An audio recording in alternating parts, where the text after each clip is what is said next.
Some leaders leave footprints, others leave libraries. You're tuning into the Authors on Mission podcast, where industry giants become literacy legends. In every episode, we talk with authors who turn their brilliance into books that transform lives. I'm Danielle Hutchinson, your host and Chief Creative Officer at Authors on Mission. Welcome to your authorship experience.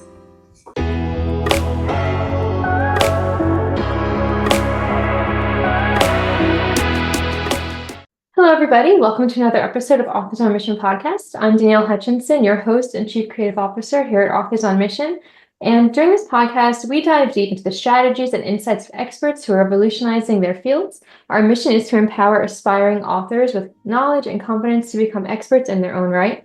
And today we're joined by an industrial engineer who turned sales innovator through challenging traditional sales paradigms with his data-driven approach. His book, Money Call, is transforming how we think about recurring sales. So without any further ado, please welcome Guitze Messina. Welcome to our show. Absolutely. Thank you very much. It's an honor to have you. And to everybody listening today, I was just speaking with Mr. Messina here, and it's really funny because I think he has a lot of interesting and unique insights on the writing process and what it means to write a book. So I think we're in for a treat today. It's going to be a fun and unique episode. Beautiful. I'm glad you like it. Before we do get started, though, I always like to begin by asking my guests to give us a little bit of an overview of themselves. I gave you a little bit of an introduction, but there's always more to be said, and also, what led you to writing your book as well. So give our listeners a little bit of an overview, who you are and your background and all that. Of course. So I went to a military academy looking to go to West Point. And I went to the same military academy that the current president went to. I didn't go because he's the president. I went there because my father went there. Okay. And I originally just wanted to be in the Army. And while I was doing that, I took a course that changed my life. It was called business law. And in that course, I learned about business, Wall Street. I had the Wall Street Journal every day. And I changed my mind. I said, I don't want to be in the military. I want to learn what makes manufacturing tick. Why is it that we're getting beat up by the Japanese at the time with the just-in-time technology? So I decided that I wasn't going to get into the Army, and I was going to become an industrial engineer and try to become better than the Japanese, right? So I did that. And when I finished, I realized that, no, I can't manage a manufacturing company with what I know. I can operate a process, but I can't manage the whole business. So I decided that I wanted to get an MBA. And that also was very important in my career.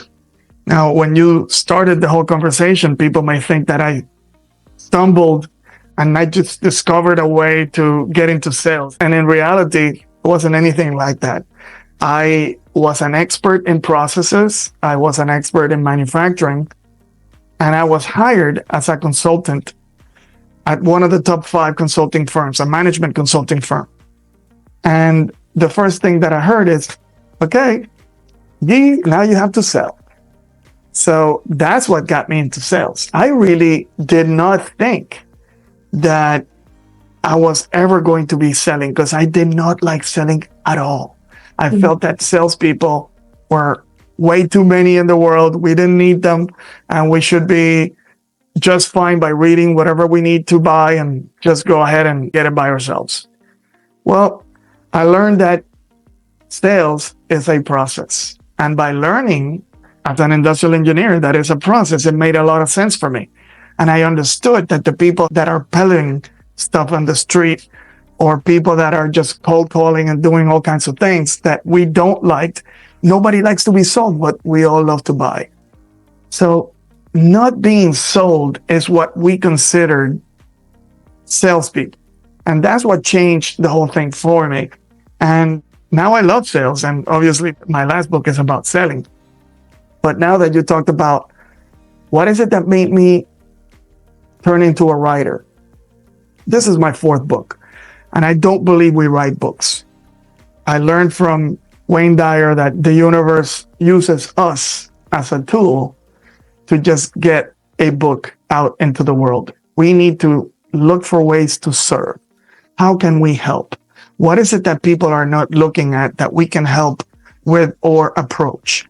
And going with recurrent sales, I never seen anybody pay attention to recurrent sales. There's nothing written on it. And most of the distribution sales in the world, if you sell paper, most likely you have a distribution company that gets paper from the manufacturer, and then you sell it to different offices and different businesses. If you are like myself, that I work for an association that has a lot of distributors that sell air conditioning equipment and refrigeration equipment and all the parts. So those guys have inventory. Somebody else made it, but their job is to put it in the hands of the contractor that installs it and puts it in our home so we can have cool air and we don't die of heat during the summer months or of cold during the winter months.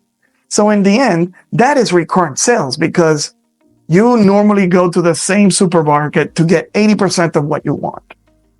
Then there's a few things here and there that you get somewhere else. Same thing with your clients.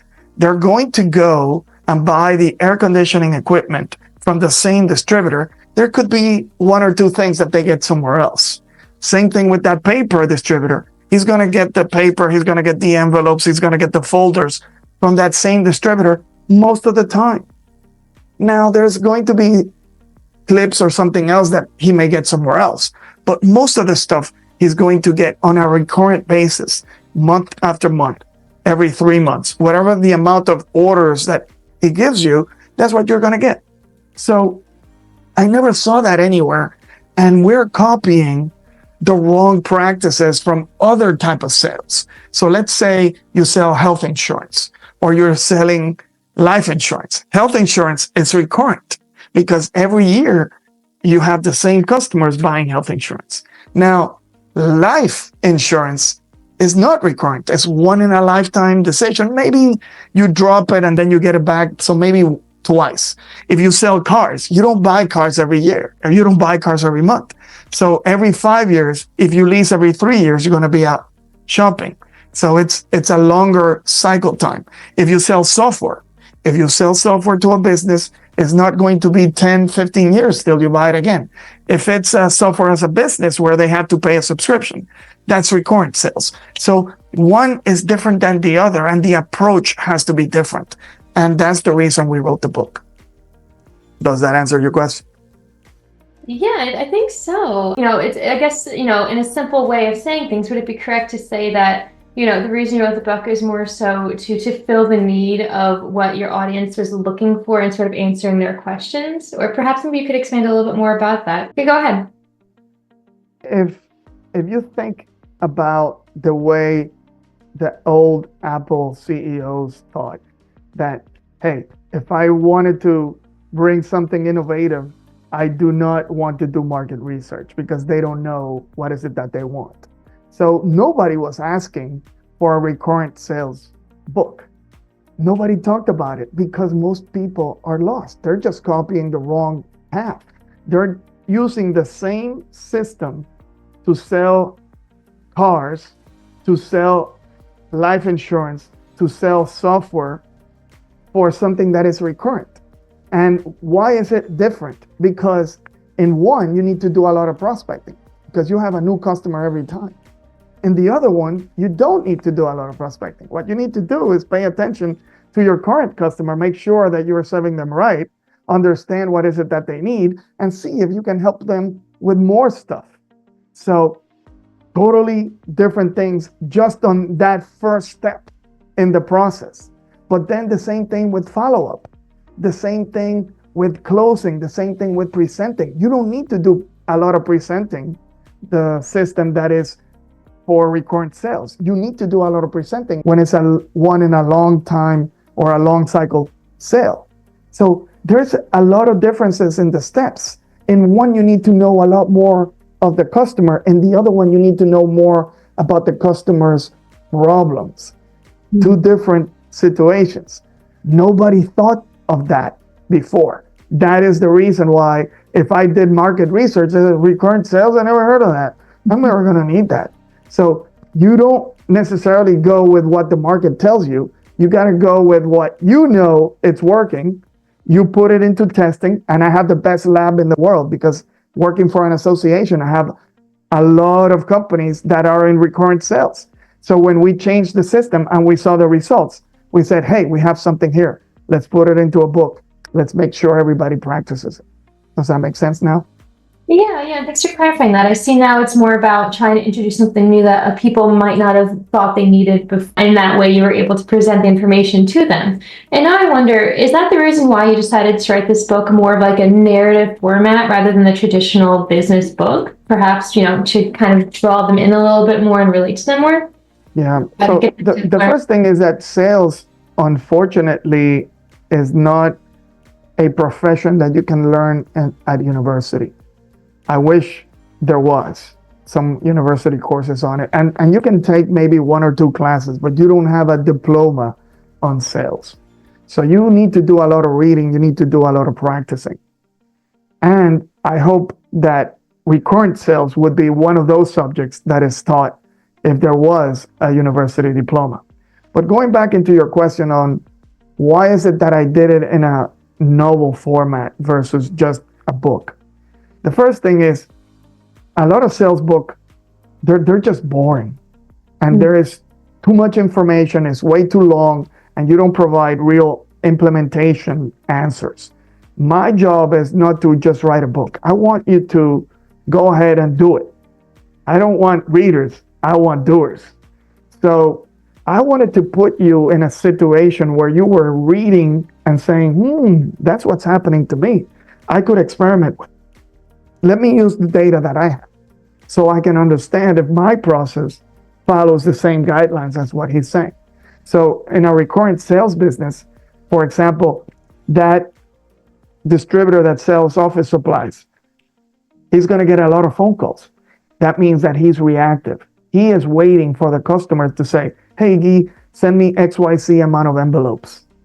Hey, Guy, send me XYZ amount of air conditioner units.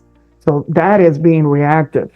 So you need to change that definition, reactive versus proactive. Proactive is when you start doing it. So by doing it in a novel format, you do all that in a conversation.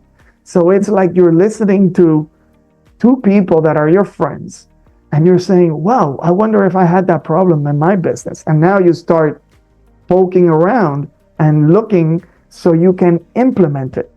And that is the reason why I decided that I thought it would be better on a novel format versus just a regular format. Does that make sense?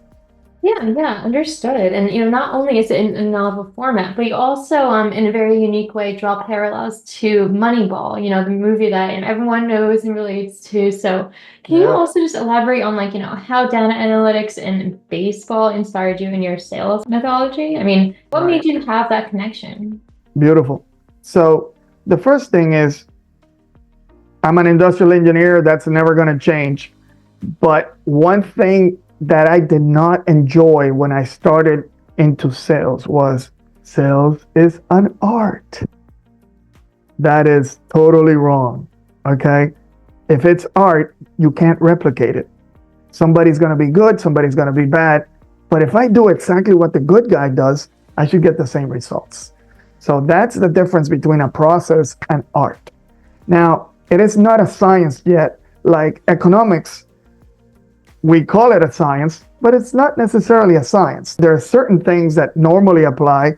If you lower the price, demand usually goes up. I said usually, but there are certain situations when you lower the price and demand also goes down. So there are certain things about the science of economics that is not really scientific. There are psychological things involved, but a larger percentage of the time when you lower the price, demand goes up. Same thing with sales. So we need to understand statistics. We need to see what is it that we are doing that normally provides a good result. And Pareto analysis is one of those scientific things that I believe we should all be doing if you want to do proactive sales and you are doing it in a revolving type of sales system. So again, you want to see which 20% of your clients give you 80% of the results. And the reason you want to do that is the only commodity a salesperson has is time. So if I dedicate the same amount of time to all of my clients, I'm not going to be as successful as I dedicating myself into the 20% of the clients that give me 80% of the results. And at the same time, if I subdivide that and I say, okay, so there's an 80% of clients that perhaps are not calling me as often, that if I called them and I found out more about them, I could be more successful in selling what is it that they need, and they could be buying from me. So here we are using data in order to point us in the right direction. And then we're using a system, something that is repetitive, by asking questions to get information so we can make it easy for them to buy from us. That is the key of the whole system. It sounds very simple. It's not really complex. The key is to doing it right and to have people practice so they can get it right every time. So that is the reason why it has a similarity with Moneyball, because Moneyball was all about, hey, this baseball player looks fantastic. He has the right height, right weight. He hits the ball really hard. He throws really well. But then he pans out. So they started looking at analytics. What is it that the data was saying? So they looked at on-base percentage, and they found that that was the key of seeing what a real good baseball player would do. And they would buy baseball players with good on-base percentage, but that perhaps they didn't look as fit as somebody else. And they were able to get better results by investing less. And in our business, which is sales, investing is time. So instead of paying, what we're doing is we're using our time better to get better results with better type of clients. Does that make sense? Yeah, definitely. And I know that the 80-20 rule is actually something you repeat and, well, you really emphasize in your book, because, it really is crucial in recurring sales, like you've been talking about. It's something that, sounds pretty complex, but I do agree, once you break it down like that and compare it to something like Moneyball, it definitely makes it more relatable. And, in terms of, the book itself and how you present it, you do a very nice job of taking such like the concept that to most people was a little bit abstract. Like for me, for example, I'm not much of a salesperson, I'm a writer, but you broke it down in a way that, it makes a lot of sense. So my question to you now is, how do you balance making the book so practical and clear, but also engaging, while at the same time also delivering such information? Was that challenging, and when you were going about the writing process, to find that right balance? Well, I've been very fortunate that I have a lot of companies that are my members in the association that we've been working with. And I've been able to see what is it that makes people understand when we do X or when we do Y. What is it that they're having issues understanding, and what is it that they're having issues not really getting it the way I would like them to get it. So in the end, when you have people calling on the phone, they're not going to be PhDs. You want people calling on the phone that are perhaps just recently graduated college graduates, but at the same time, you want them to do well. So you want to pay them quickly, really well, but in order for you to do that, they have to get results. So we have to balance between having a really smart person and at the same time getting them good results. And by being able to do that for several companies all over the world, we've been able to determine what is it that people understood, what is it that was a good example for people to follow.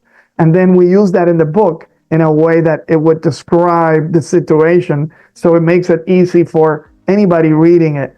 And if I've gotten, and you can see the reviews are fantastic on the book, but most of the people that I meet, they say, Guy, it was just so easy for me to understand it. And I go, yeah, I want to see you implement it. So that's the key. Implement it. If you have any issues, contact me on LinkedIn. I'd be glad to give you some ideas. But in the end, it should be easy to implement. It should be easy to follow. Well, first off, thank you for, offering that to our listeners today, because they're probably listening and thinking, this sounds amazing. I could pick up his book and read it and learn all about it. But it's nice to know that you're also available on LinkedIn and anywhere else to reach out and ask questions. I mean, making yourself open to your audience only helps them to not only engage the material more, but they're more likely to give it a try, like there's somebody there to support you and answer those questions. So awesome that you can do that. And we'll include your details right in the description of this episode so that anybody listening can go ahead and click on it right now even, or maybe wait to the end of the episode and then check it out. Perfect. No problem. Yeah. And, kind of, piggybacking off what you were saying, clearly your client organizations played a huge role in shaping what went into this book and the content and your methodology. So my next question to you is, and this is something that everybody listening to can also benefit from, how did you gather and validate and organize all this data that formed the foundation of your system based on these client organizations? I mean, I'm sure you had some type of a process to filtering out all this information that you could have chosen from. Is there perhaps a tip that you can offer our listeners today that you implemented yourself? Yes. So the first thing is, how do you eat an elephant? How do I eat an elephant? Yes. Oh my. I would not want to. First off, I suppose perhaps a bite at a time, right? Down maybe into smaller pieces. Right, a bite at a time. So that's the way you discover a process. And if you think about it, that's the same way the book is written. So the first thing is, Leo, the guy that is the star of the book, he's thinking, I really didn't like sales, but now I'm been working in sales for the last 6 months and I really enjoy it. Now, am I really selling, or are people buying from me? Because I'm not calling anybody. They're calling me. Mm-hmm. And he talks to one of his consultants who was a college professor. And the guy said, well, let's look at data to make sure that it's not your intuition playing games with you. So they go to the IT person and they find out that 93% of the calls are incoming and 7% of the calls are outgoing. So that tells you right there that we're not selling anything. We're just telling people we have it at XYZ price and people are buying from us. So if we wanted to change that, you had to create a system that would be proactive. So it goes one step at a time. You start looking at patterns as a good industrial engineer, and you start to look at, hey, am I really selling? No, I'm not. If I wanted to sell, what would I have to do? And then who would I have to concentrate on? Who would be the right clients? And then when you see that a salesperson has 500 to 600 clients, they're never going to be able to call, because by having so many clients, every time they're thinking, hey, I'm going to call Guy now, pick up the phone, bring, it rings. So now you're never going to have the right amount of time to make calls. And who controls a conversation? I guess it would be you. Hopefully you would be the one to control the conversation, correct? Whoever asks a question. Okay. So if the customer is the one calling, most likely he's going to control the conversation, because he's going to say, hey, Guy, do you have XYZ part? So now you're rambling around, looking at your system, talking to the people at the warehouse, finding if you have that part or not. You don't control the conversation. It's the client. Okay, I do have it. I do have it. Oh, great. At what price? Oh, it's at XYZ price. So again, he controls the conversation. But now, if I call that client and I say, hey, Mr. Client, this is Guy. How you doing today? Oh, good. Perfect. I was looking at your sales in the last few months, and normally you buy 3 units of XYZ, but in the last 2 months, you haven't bought any. Is there any reason for that? Who controls the conversation? Who's going to get the information? Me. You see? And that, by initiating it, you definitely have that, your first foot forward, and you're the one to take the initiative. And in that way, they're more inclined to listen to what you have to say. Exactly. And at the same time, my job is to help them. So I need to ask a few questions, especially at certain times during the year. For example, for air conditioning, this is the low season. So this is a good time to ask the 5 key questions to see what is it that people buy. Peter Drucker, who was a great mind for business, probably a philosopher, the greatest philosopher for business, says most companies don't even know what is it that their customers buy. They don't buy what normally you offer. So if you're selling air conditioners, you would think, hey, that's what they buy. But when you ask them, hey, Mr. Customer, what is it that keeps coming back, keeps you coming back to our business? What is it that you like about doing business with us? And you just shut up and listen. They're never going to say, hey, you have XYZ brand, you have the best air conditioning, you have the, no, they're going to say, I love the personal touch that you have, the way you handle warranties, the fact that you deliver on time every time, whatever it is.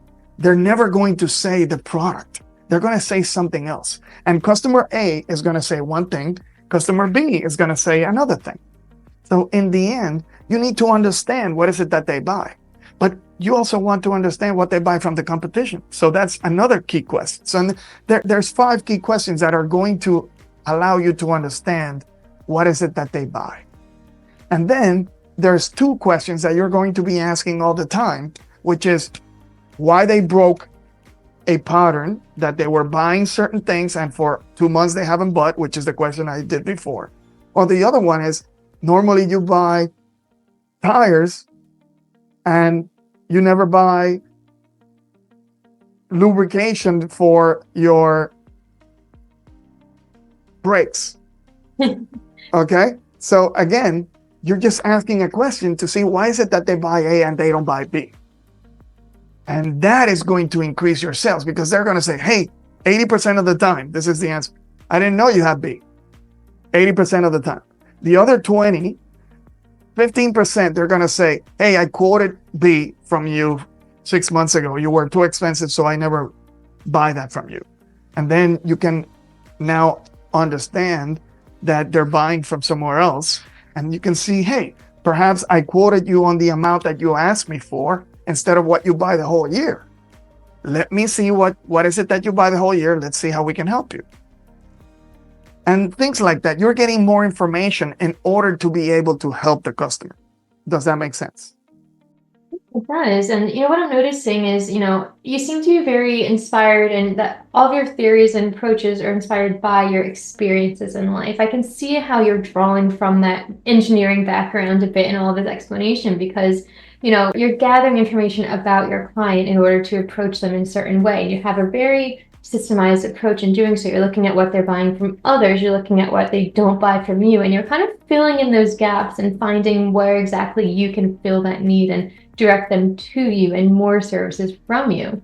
So I guess to branch off of that, in what other ways does your background influence this? I mean, I can see the aspects of your industrial engineering in these approaches, but I also understand, you had experience in Latin American markets, for example. Does that also influence your philosophy? And no, this would work anywhere in the world. We've tried it in the US, we've tried it in Latin America, we've talked to people in Spain and France and Morocco, and it works everywhere. The key here, and it works in other industries. I got a call from a guy in Ireland that he sells pharmacy products. And he says, man, it's working great for me as well. Because normally, what is a pharmacy? It's a place where you normally get your stuff. You normally want to go to the same pharmacy all the time. And there's a lot of pharmacies all over the world. Not so much, it's starting now here in the US, but normally pharmacies deliver. Mm-hmm. And it's something that is going to catch on big time here. But outside the US, if you deliver and you have a pharmacy, that's a recurrent business. So you need to find out what is it that they like about you. Hey, you deliver within 30 minutes after I call you or you call me. How come you always buy cough medicine, but you never buy headache medicine when you have a cold? Oh, I didn't even think about that. And some guys are going to say yes, some guys are going to say no.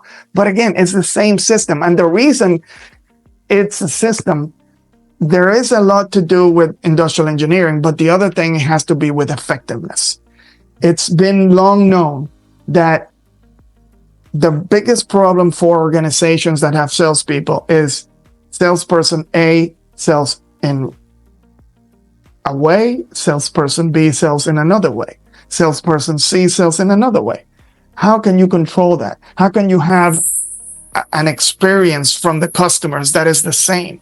So you want to McDonaldize it. You want to make the same process. So it doesn't matter who is your salesperson, they're going to be doing the same scene, the same system and the same things, and you're going to get the same results because you want to measure the same KPIs. When you have a sales meeting, you don't want to have a novel of excuses of what is it that you're not selling.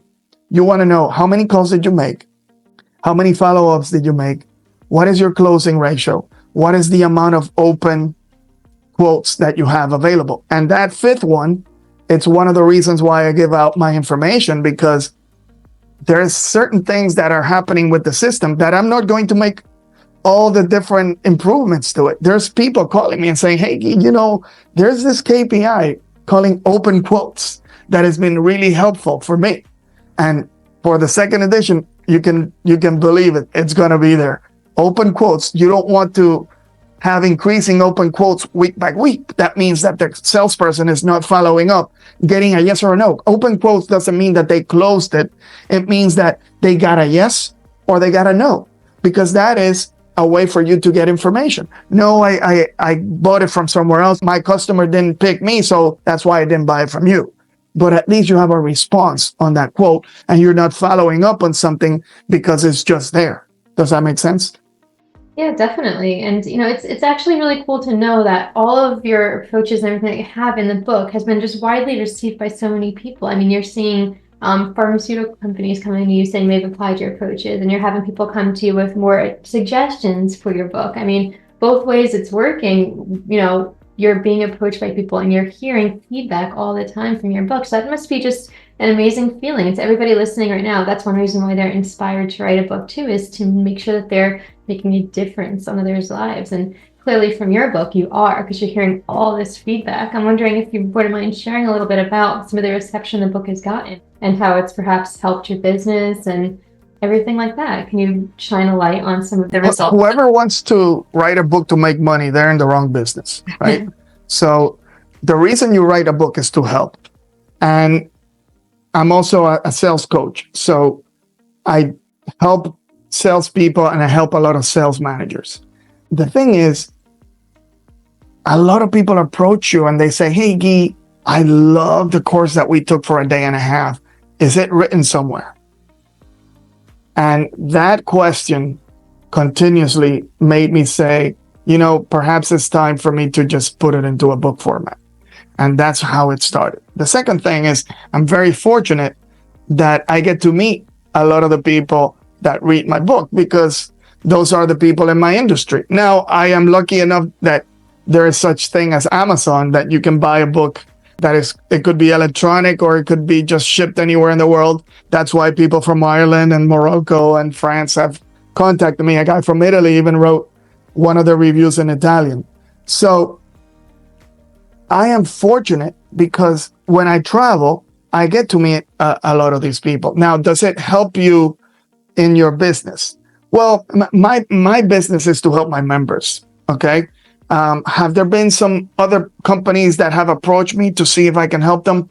Yes. Now, how easy is it for me to help them? Sometimes it's just to do assumes. For example, one of the companies in our industry contacted me and said, could we do a call with all my salespeople for an hour to see how they can understand what is it that they need to do? And we agreed, and we did that. We didn't charge them anything.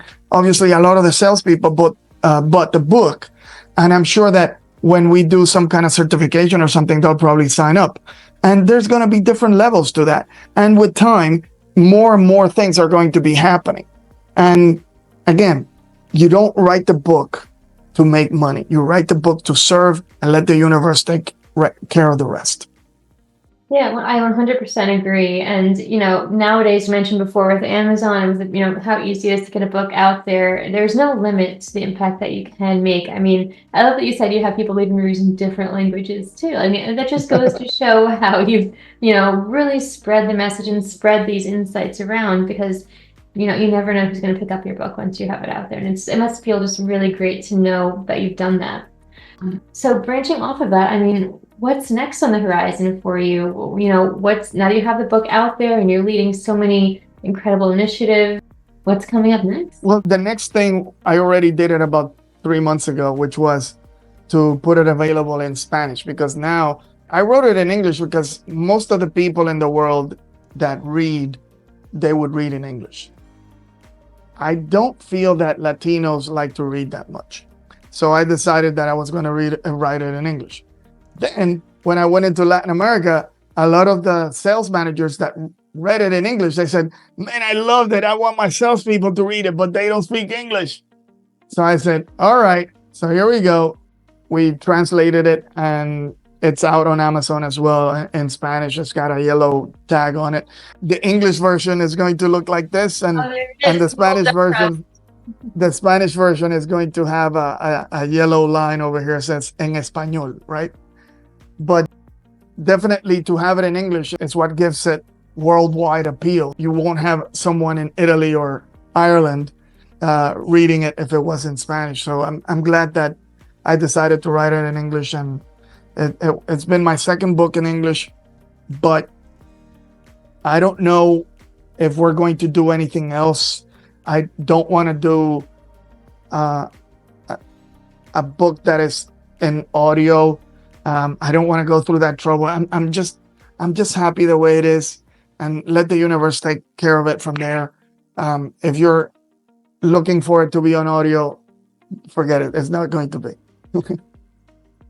Understood. Well, if you ever do change your mind about that, I know there's plenty of services out there. Authors on Mission, for example, offers that sort of thing, helping you get an audiobook version. But if it's already been so widely received in English and then also in Spanish now, that's incredible too. And It's just short enough. I mean, it's 106 pages. 2 flights and you read it. And there you go. Sit down for an evening. That's the main thing why people like audiobooks. Normal books are way too long, and I agree with that. So that's why we made it short and sweet. Short and sweet, to the point, exactly. But I mean, clearly, in addition to, the fact that you're going to be releasing it in Spanish, you also have a lot of other things coming up, especially for anybody who's inspired by your work today. You also do a lot of speaking engagements, I understand. Is that correct? Yes. So we, as an association, we have to help the industry become more professionalized. And that's one of the big things that we do. We also have a mission, which is to make the distributor of HVAC and refrigeration equipment to be the channel of choice, so that contractors and manufacturers choose to go through a distributor in order to get to the market. And we specialize in having best practices. For about 90 years, as an organization, our job is to make sure that our members make more money, they're more efficient, they're better at marketing, they're better at sales, they manage inventory better, they do pricing better. And nobody does that. We have a monopoly basically on that, especially in Latin America. So we do a lot of speaking engagements in order to let other organizations, other potential members understand that there are ways that they can improve their efficiency, that they can be more productive, they can be better at sales, they can be better at managing inventory if they did certain other things. And we have so many KPIs, we have so much information. So normally we do some speaking on different aspects, sometimes sales, sometimes about how 1% change in certain variables gives you 30% more profit. Imagine 1% change in one variable, and it's going to give you 30% more profit. And nobody really understands that until they see it with numbers. So we facilitate things like that. And that's the kind of thing that makes my job easier and my organization keep on growing, because more and more people realize that they weren't paying attention into things that they thought that they knew. Hey, I've been in this business for 60 years. I know everything there's need to know. And then I said, okay, so what's your average sales per employee? And then they calculate it. And I say, okay, in Latin America, the average is 20,000, but the best sell about 39,000. How do you compare? And they go, oh my God, I'm about 22,000. Okay, so you're average. You want to be with the best, you got to do something else. And imagine when somebody says, oh my God, I'm at 12,000. They're way below the average. But they didn't even know that there was such a KPI that could make them realize how good they were doing. So that's the kind of thing that we do when we do speaking engagements. Yeah, well, I mean, that's incredible. And it's great to know that all you have to do is make like 1% change of a variable in one area, and then you never know the amount of positive feedback that would come from that, positive outcomes that would come from that. So that's wonderful. And, I understand, for everyone listening right now, you told me you have upcoming engagements in the Dominican Republic, Colombia, and Brazil. Is that correct? Yes. So in July, there is going to be a small show that is for Latin America and the Central and Caribbean region. It's called Refri Americas. It's going to be on July 23rd and 24th. And on July 24th at 9 a.m., my job is to show how 1% change in those variables can give you more than 30% return on your net profit. And the second one is to show contractors how to price their jobs, how to properly determine what is the cost of your job. So how can you price it in a way that you can make money? And you'll be surprised, not only in Latin America, but in the United States, when you ask a contractor, hey, you buy something for $60, you want to make 40% on it. At what price should you sell it? They would say, oh, I just multiply by 1.4. And that's the wrong way to do it. Okay. You need to divide by 0.6. And there's a formula to do that. And there's a bunch of other formulas for other stuff. But that's the kind of thing that it seems so easy, but contractors, they're good at installing stuff, but they're not good business people. So you need to help them so they can make money, because what good does it do to you if you train people all the time how to use this, how to install that, and then they don't make money, they get out of the industry? You're going to have to do the same thing for somebody else. So my job is to help them stay in the business, make money, so the whole chain can profit. Does that make sense? Yeah, definitely. So if anybody was interested right now to learn more about that, or to sign up for these engagements or anything else, where could they reach out to, and how can they do that? Well, they can reach out to me on LinkedIn. On LinkedIn. My name is probably the only one you're going to find on LinkedIn. That's Guitze Messina. And you can see it in the book right here. I mean, hold that up a little closer to the screen if you don't mind, so we can take a look at the cover as well. Oh, I guess you have the background. Yeah. I like that design too. It's is that an arrow actually? It's a phone, and then it's an arrow with different steps until it comes in this way and comes out that way, right? Right. So it shows that it's a process, and it's a call, right? I love it. I love it. And so you can look for me on LinkedIn, and I'm sure you're going to provide the link anyway. So they can contact me, and I can give them information about that. We're probably going to do an engagement at the end of the year on the sales system for money call. Why does it make sense for distributors to have that system? How they can create a proactive system? Because do you really want to depend on the customer making the decision of buying from you? Or do you want to be proactive and being in control to make sure that they do buy from you? That's the key there. Do you want somebody else to control your life? Or do you want to control your life? I like that. That's a nice little line to end off with. Do you want to control your life, or somebody else to control your life? I like that a lot. It's a really powerful thing to think about. And as we start to wrap up today, I'm wondering if you happen to have any last particular messages that you'd like to leave our listeners with today, in addition to that. Well, I just want to talk to those authors out there. If you want to write a book, don't be all talk. Okay? There's too many people that just talk. There's so many people that if you say, you want to make more money? They'll go, yeah, I want to make more money. What are you willing to do to make more money? That's the real question. So everybody wants to write a book. Don't tell me you want to write a book, because I know you do. Everybody wants to. Now, what is it that you're willing to do to really write it? Are you willing to take the time? Are you willing to take the thought? Is it really something that is going to make a difference? I read a ton of bad books. I'm telling you, there's a lot of bad books out there. So if you're just going to make a mediocre book, don't do it. Make a book that's going to make a difference. Talk about something that not too many people are talking about. So that's one thing to authors. And if you're a salesperson and you're listening to this, if you're in recurrent sales and you're doing prospecting, you're doing something wrong. because you need to understand more your current customers. You need to put your time in a way that it can do the most effective for you. It can provide the most effective results for you. So those two little bits of advice for those two, that one of those would write a book and the other one's read the book that I wrote. Well, thank you. Thanks for sharing that with us. And I think that's something that everybody can take home with them today and even put into action as soon as this call ends. Also, just click those links, check out the books, reach out to G here, and, you'll never know what you can learn and how you can improve your business and your industry and even your writing life. So thank you for sharing all this with our listeners. I think they're going to have a lot to take home with them. Happy to help.